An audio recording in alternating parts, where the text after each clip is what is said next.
उत्तर प्रदेश कानपूर येथील I love मोहम्मदचा वाद आता मुंबईपर्यंत पोहोचलेला आहे। मी सध्या उभा आहे मुंबईतील भायखळा रेल्वे स्थानक परिसरात आणि आपण पाहू शकता या ठिकाणी मोठ्या प्रमाणात आय लव मोहम्मद अशा आशयाचे बॅनर जे आहेत ते या ठिकाणी झळकताना पाहायला मिळत आहेत। एकंदरीत पाहायला गेलं तर उत्तर प्रदेश येथील कानपूरमध्ये हा वाद सुरू झाला होता। 4 सप्टेंबर या 2025 या रोजी ईद ए मिलाद उर्वी मिरवणुकीच्या दरम्यान हा वाद जो आहे तो उफाळला होता।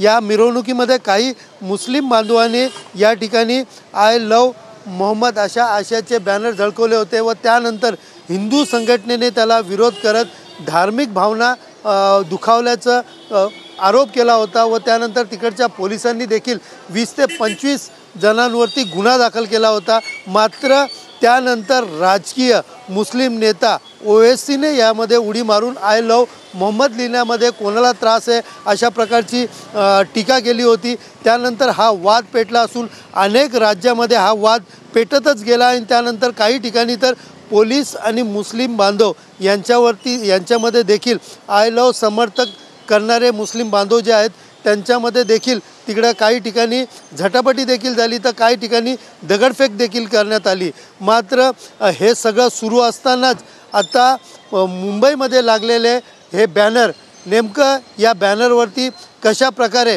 आता मुंबई पोलीस असेल ते कारवाई करतील किंवा राजकीय लोक यावरती नेमकं काय आपली भूमिका मांडतात याकडे लक्ष लागलेत। मात्र तरी देखील आपण पाहायला गेलं तर कानपूरमधला वाद हा महाराष्ट्रापर्यंत येऊन पोचलेला आहे। थेट मुंबईमधल्या भायखळ्यामध्ये बॅनरबाजी करत हा वाद इथपर्यंत पोचलेला दिसून येत आहे।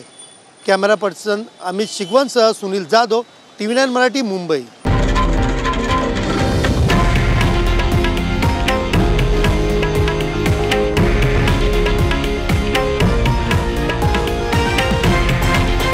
हे आहे देशातील नंबर 1 न्यूज नेटवर्क आणि आपण पाहत आहात TV9 मराठी, एकमेव।